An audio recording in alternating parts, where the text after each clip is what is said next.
అక్కడున్న municipal commissioner, irrigation AE కేసులు పెట్టినా ఇంతవరకు ఆ కేసుల మీద అతిగతి లేదు.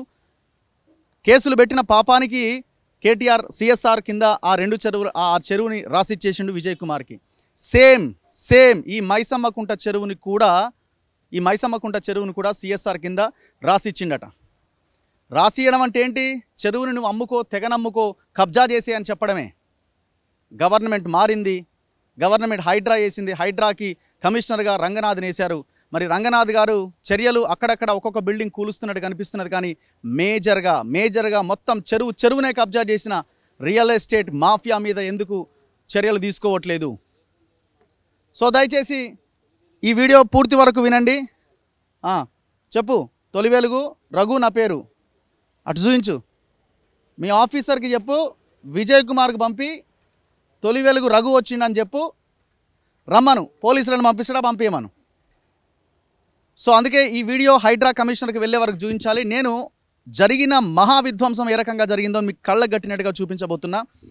ఇది వాళ్ళ ఆఫీస్ స్పేస్. ఇది ఇగో ఈ పక్కన కనిపిస్తున్నవి సైబర్ సిటీ వాళ్ళు నిర్మిస్తున్నారు, ఓరియానా పేరుతో. అవి చూపించు, ఆ టవర్స్.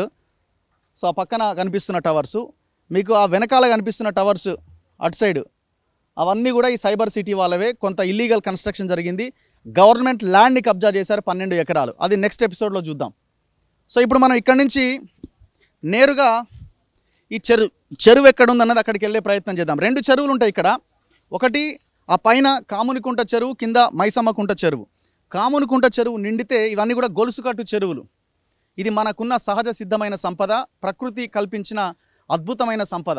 ఈ సంపదని పూర్తిగా కొల్లగొట్టిరు. హైదరాబాద్లో సాఫ్ట్వేర్ ఐటీ ఇంత డెవలప్ అయిందంటే కారణం ఏంటంటే ఈ రకమైన వాతావరణమే. ఈ వాతావరణం ఎందుకున్నది? మనకున్న అద్భుతమైన వందలాది చెరువులు, 111 జీవో పరిధి, వికారాబాద్లో ఉన్న అడవులు, ఇవన్నీ కూడా హైదరాబాద్ని ఈ రకంగా ఉంచినాయి. సో ఇవాళ ఉద్యోగాలు చేస్తున్న సాఫ్ట్వేర్ ఎంప్లాయీస్ కూడా బిల్డింగ్లు చూసి, ఫ్లైఓవర్లు చూసి ఆహా ఓహో అనకుండా జరుగుతున్న ప్రకృతి విధ్వంసాన్ని కూడా ఒక్కసారి చూడండి. ఈ వాసవి విజయ్ కుమార్కి చెరువులు కట్టబెట్టి కేటీఆర్ చేసిన విధ్వంసం ఏంటి? దానికి కొనసాగింపుగా కేటీఆర్ విధ్వంసం చేసిన కేటీఆర్ మీద మొత్తం కాదు, మరి ఆయన విధ్వంసం చేస్తే మీరేం చేస్తున్నారు? ఈ క్షణానికి కూడా ఈ అక్రమ కట్టడాల కొనసాగింపు జరుగుతూనే ఉన్నది. అంటే ఈ ప్రభుత్వంలో ఉన్న వాళ్ళతో కూడా కొల్యుడైపోయి ఉన్నాడు. సరే, మ్యాటర్లోకి వెళ్ళిపోదాం. సో ఈ 2 చెరువులు, కామునికుంట చెరువు అండ్ మైసమ్మకుంట చెరువు, ఈ 2 చెరువులను ఏ రకంగా పూర్తి చేస్తున్నారు? కామునికుంట చెరువుకి, మైసమ్మకుంట చెరువుకున్న నాలాని మొత్తం బ్రేక్ చేసేసి అక్కడ బిల్డింగ్లు ఎట్లా, టవర్స్ ఎట్లా నిర్మిస్తున్నది మీకు కళ్ళకు కట్టినట్టు చూపిస్తా. నాకు ఇక్కడ ఉన్న స్థానికులు చెప్తున్నారు, జస్ట్ ఒక 1 ఇయర్ బ్యాక్ ఈ ప్రాంతంలోకి రావాలంటే ఈ రోడ్డు లేదు, చిన్న కట్టలాంటి నిర్మాణం ఉంటుండే, 2 వీలర్స్ వెళ్ళడానికి అవకాశం ఉంటుండే. ఇది పరిధి మొత్తం ఇప్పుడు మనం చూస్తున్న ఈ పరిధి అంతా మైసమ్మకుంట చెరువు. ఇక్కడి వరకు చెరువే. ఏది ఇప్పుడు ఈయన కట్టిన దీని వరకు కూడా చెరువు, ఎఫ్టీఎల్ ప్రాంతమే. ఎట్లా కబ్జా చేసిందన్నది మనం ఒక్కసారి లోపలికి వెళ్ళి చూపిద్దాం. ఇగో బోర్డు పెట్టుకున్నాడు చూడండి, మా Vasavi Sarovar 85 sky 74 apartments villas అట. ఒకసారి మనం లోపలికి వెళ్దాం. ఇట్రా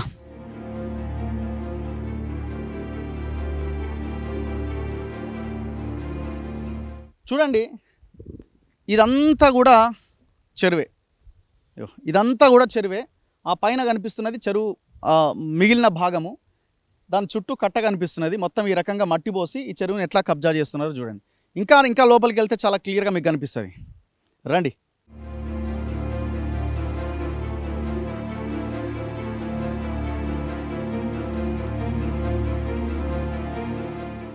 సో చూడండి, మొత్తం ఇదంతా కూడా చెరువే. మనం ఉన్న ఏరియా, ఇదంతా నిలబడ్డ ఏరియా అంతా లాస్ట్ 1 ఇయర్ బ్యాక్ ఇక్కడ వరకు నీళ్ళే ఉన్నాయి. ఇక్కడ నేను నిలబడ్డ ఈ గడ్డ వరకు నీళ్ళే ఉన్నాయి. మొత్తం ఏ రకంగా నింపేసిండో చూడండి. మీకు ఇక్కడ ఈ ఫినిషింగ్ ఎక్కడ ఉంది అంటే, చెరువు అన్న తర్వాత దానికి ఒక ఈ ఫినిషింగ్ నిర్మాణం చేస్తారు. సో ఆ ఫినిషింగ్ ఎక్కడుందన్నది, ఆ గోడ ఎక్కడుందన్నది మీకు చాలా క్లియర్గా ఇక్కడ కనిపిస్తుంది. మనం ఇంకాస్త ముందుకు వెళ్తే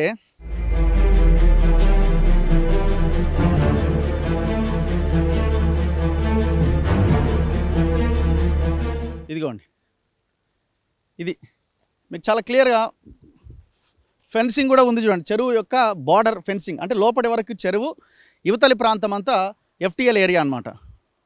ఫుల్ లెవెల్ ట్యాంక్. ఇదంతా బఫర్ జోన్ కిందికి, ఎఫ్టీఎల్ కిందికి వస్తుంది. సో ఇక్కడ మీరు చూడండి, ఇట్లా ఉండాలి. అది ఏది ఈ వే అంటే ఈ యొక్క ఫెన్సింగ్ అండ్ ఫినిషింగ్ వే ఇట్లా ఉండాలి. ఎట్లా కబ్జా చేసినది మీకు కళ్ళకు కట్టినట్టు చూపిస్తా. చూడండి ఎట్లా మట్టి పోసారు చూడండి. ఈ ప్రాంతం అంతా ఇదంతా చెరువే, మనం చెరువులోనే ఉన్నాం. అంటే వీడి సిఎస్ఆర్ కింద రాసి ఇచ్చినామంటే ఏంటంటే మొత్తం చెరువును కూడిపోయాలి, అపార్ట్మెంట్లు కట్టాలి. ఇప్పుడు మనం ఉన్న ప్లేస్లో కూడా ఒక టవర్ రాబోతున్నది అన్నట్టు. దీన్ని బట్టి చూస్తే టవరో విల్లానో ఇంకేదో జరగబోతున్నది ఇక్కడ. ఇంకా క్లియర్గా మనకు ఆ పైకి వెళ్తే చాలా క్లియర్గా కనిపిస్తుంది. అండ్ ఇంకొక సబ్మిషన్ ఏంటంటే ఇక్కడ ఇప్పుడు ఇదంతా కూడా ఎక్కడి నుంచి తెచ్చింది మట్టి అంటే ఇక్కడ చూడండి. ఇది వాసవి కన్స్ట్రక్షన్ ఇక్కడ నడుస్తున్నది. ఇదంతా కూడా సైబర్ సిటీకి సంబంధించిన వేరే కంపెనీ. ఇది కూడా గవర్నమెంట్ ల్యాండ్లో ఉంది. ఇందాక చెప్పినట్టు 12 ఎకరాల దగ్గర వీళ్ళు ఒక ఛానల్ వాళ్ళు రాస్తే వాళ్ళకి పరువు నష్టం దావా చేసిందట. మరి కొట్లాడవా అంటే శాతం అయితే లేదు, మళ్ళీ వెనక్కి తగ్గిండు. ఎందుకంటే గవర్నమెంట్ ల్యాండ్లో ఉంది. అండ్ ఆ పైన కూడా ఒక 4-5 ఫ్లోర్లు ఇల్లీగల్గా కట్టిండట. ఇది ఒక సబ్జెక్ట్. ఇప్పుడు అక్కడ వాసవి కన్జర్వేషన్ జోన్లో కడుతున్నాడు. గ్రీన్ జోన్ ఇది. అంటే ఆ ప్రాంతం ఎందుకు కన్జర్వేషన్ జోన్గా గ్రీన్ జోన్గా పెట్టిరంటే పైన ఉన్న మైసమ్మ కామునికుంట చెరువు నుంచి ఈ మైసమ్మకుంట చెరువుకి గొలుసుకట్టు చెరువు ఇది. అక్కడి నుంచి నీళ్ళు వస్తాయి. ఆ నీళ్ళు వచ్చే ప్రాంతంలో రైతులు సాగు చేసుకుంటారు, రైతులకు నీళ్ళు వస్తాయి. సో ఆ ప్రాంతం మొత్తం కూడా కన్జర్వేషన్ జోన్గా ఎక్కడా కూడా అక్కడ రెసిడెన్షియల్ ఏరియా కింద దాన్ని లెక్క కట్టరనమాట. ఎక్కడా కూడా ఇండ్లు కట్టడానికి అవకాశం లేదు. కానీ అక్కడ మొత్తం నాలాని మొత్తం పూడ్చిపడేసి ఆ చెరువును కూడా కబ్జా చేస్తున్నారు. మీరు అక్కడ చూస్తే మనకి మట్టి కనిపిస్తుంది. ఇక్కడ మనం అక్కడికి వెళ్ళడానికి ఇక్కడి నుంచి అవకాశం లేదు. అక్కడ జేసీబీలతోని వర్క్ నడుస్తున్నది మీరు చూడండి చాలా క్లియర్గా బ్యాక్ సైడ్. అది ఇంకొక చెరువు అనమాట. ఆ చెరువును ఖతం చేసిండు వీడు ఇద్దరు కలిసి. సో ఆ చెరువును అట్లా కంప్లీట్ చేసిండు. అయితే ఇప్పుడు ఈ కన్జర్వేషన్ జోన్లో ఈ నిర్మాణం చేపడుతున్నాడు. ఆ నాలా వచ్చే ప్రాంతం మొత్తాన్ని మూసేసారు. ఇప్పుడు ఆ నీళ్ళు అటే ఉండాలి, ఈ నీళ్ళు ఇటే ఉండాలి. అండ్ దాంతోపాటుగా పెద్ద రిటైనింగ్ వాల్స్ కట్టిరు. అంటే ఒకవేళ మా అపార్ట్మెంట్లోకి నీళ్ళు వస్తే ఎట్లా, రేపు జనాలు తిడతారు కదా అని చెప్పి పెద్ద ఒక 12-20 ఫీట్ల అడుగుల ఎత్తున ఈ వాటి చుట్టూ రిటైనింగ్ వాల్స్ కట్టిపడేసారు. చెరువులను మూసుకుంటూ వచ్చారు. ఇంకా దర్జాగా అక్కడ పనులు నడుస్తున్నాయి. మరి రేవంత్ రెడ్డి ప్రభుత్వమే కదా, హైడ్రాని వేసినావు కదా, మరి హైడ్రా మరి ఏం పని చేస్తున్నది? ఆపాలి కదా వర్క్స్, ఎందుకు ఆగట్లే? ఇంత దర్జాగా ఓపెన్గా ఏ రకంగా విధ్వంసం చేసిండో చూడండి. చెరువు దగ్గరికి వెళ్దాం ఎట్లా కబ్జా చేసిందని ఒక్కసారి చూడండి. ఇదంతా మొత్తం లాంగ్ వ్యూ తీసి పర్లేదు. ఇది మొత్తం మట్టితో బూట్ చేసిండు. అంటే అక్కడ తవ్విన మట్టితో ఇదంతా బూట్ చేసిండు.